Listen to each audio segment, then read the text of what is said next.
Ladies and gentlemen, the President of the Republic of the Philippines, His Excellency Ferdinand R. Marcos Jr.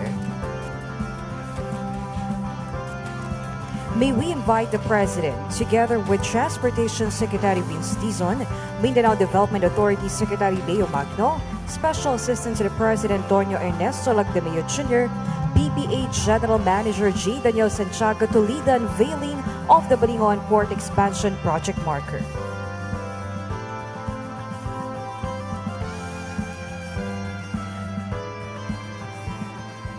Ready, Mr. President, on the count of 3.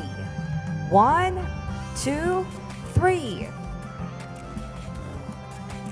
The marker read as follows. The construction of Port Operations Building at the Port of Balingon enhances comfort, safety, and operational efficiency. This landmark development strengthens the port's capacity to accommodate growing number of local and foreign tourists, contributing to the economic progress of the province. Thank you, Mr. President.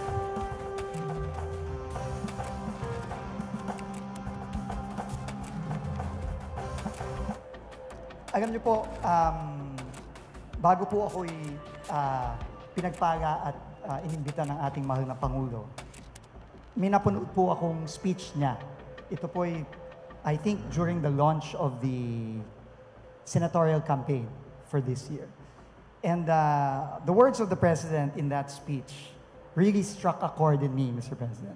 It is when you said, "We are the people's servants, not their lords."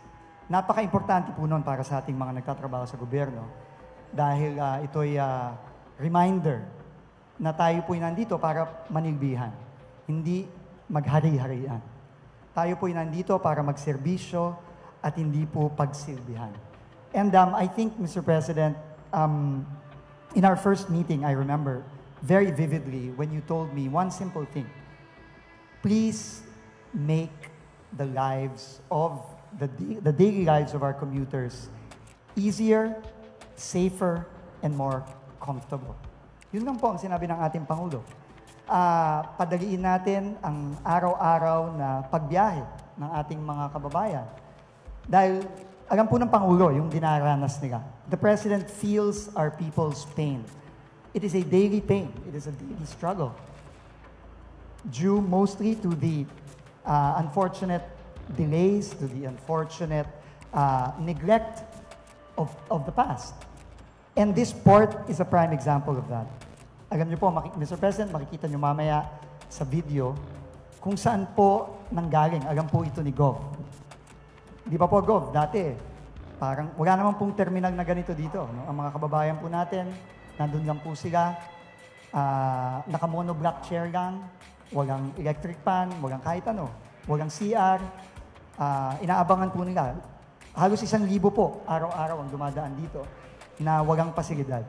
Kaya po, Mr. President, dahil sa trabaho ng PPA sa pamumuno ni GM J. Santiago, dahil po sa pakikipagtulungan sa ating provincial government at sa ating local government officials, nandito po tayo ngayon sa Balingoan Passenger Terminal. Air-conditioned, komportable, malinis ang CR, may playroom pa po ang ating mga kabataan, ang mga anak po ng mga pasahero dito. Meron pong prayer room para sa mga gustong magdasal habang naghihintay. Simple lang po siya, pero nagbibigay po ng dignidad sa ating mga kababayan na bumabiyahe dito araw-araw. And this is really a testament to the President's vision of building better and building more. Build better, more. Yun po ang sabi at habilin ng ating Pangulo. At ito pong Balingoan Port, ito pong Balingoan Passenger Terminal, ay klarong ehemplo ng bisyon ng ating mahal na Pangulo. So please allow me to end po. I just want to quote Joel Barker when he said, "Vision without action is merely a dream. Action without vision just passes the time. But vision with action can change the world." This is the President's vision. The action was the action of the hardworking men and women of the PPA working together with the provincial government and the local government.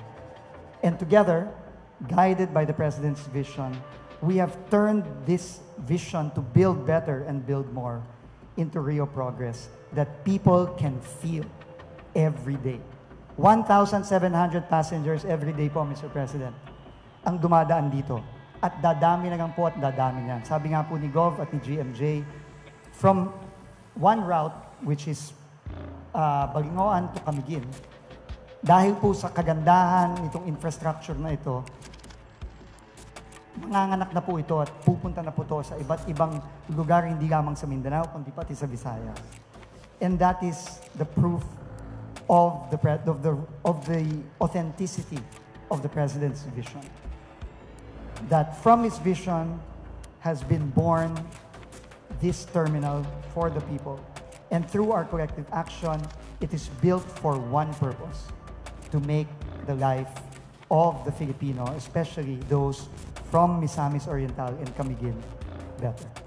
Maraming salamat po. And again, thank you very much, Mr. President. Maraming salamat po.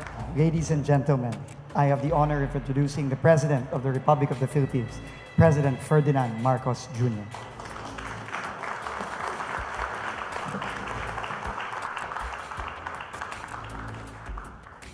Thank you, DOTR Secretary Vince Dizon, for your kind introduction. Please be seated.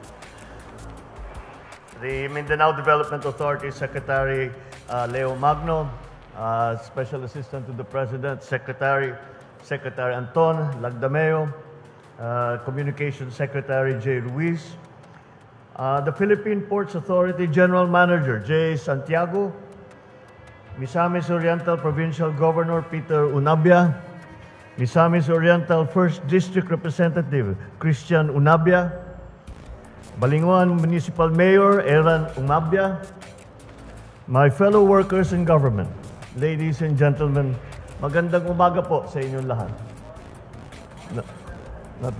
Natutuwa akong makita ang sigla, ganda, at patuloy na pag-unlad ng Miss Or. Narito kami upang saksihan ang pagbubukas ng mas pinalawak na pantalan ng Balinguan. Ang proyektong ito ay bunga ng pagsisikap ng DOTR at ng PPA, Philippine Ports Authority. Sa pagtutupad ng kanilang tungkulin, mayroon na tayong mas malawak na backup area, ro-ro ramp, at Port Operations Building.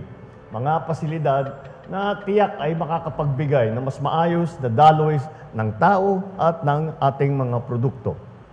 Hindi maikaila ang magiging kontribusyon ng Balinguan Port dito sa iyong lalawigan, maging sa karatig probinsya pati.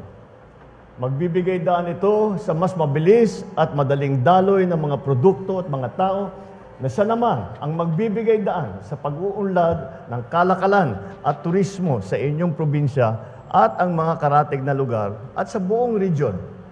Ang pantalan ng Balinguan ay mahalagang daanan papunta sa Camiguin, na tulad ng Miss Or ay isang napakagandang probinsya rin dahil sa taglay ng mga malakristal na dalampasigan at nakakamanghang tanawin ng mga bulkan.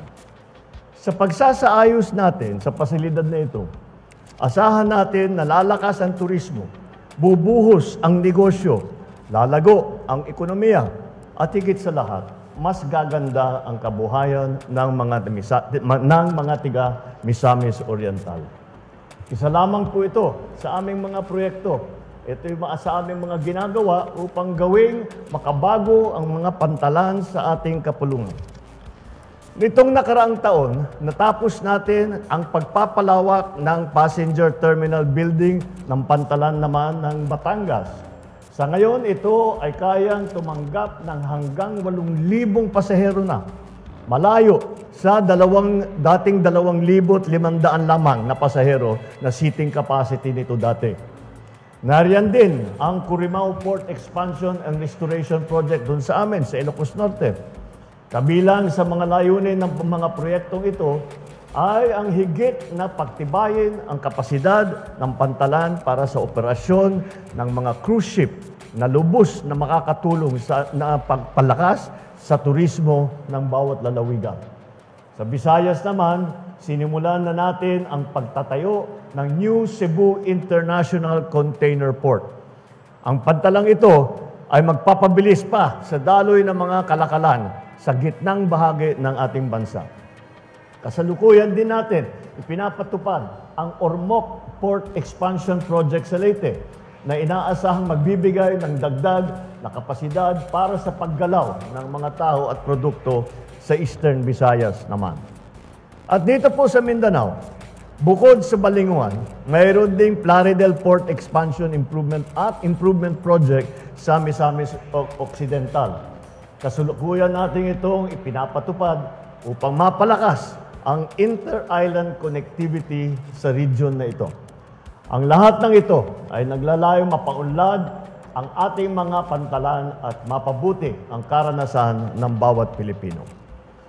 Higit sa pagiging daanan tungo sa mga sentro ng kalakalan, negosyo at turismo, ang mga pantalan ay isa ring mahalagang tulay tungo sa kaunlaran ng ating bansa.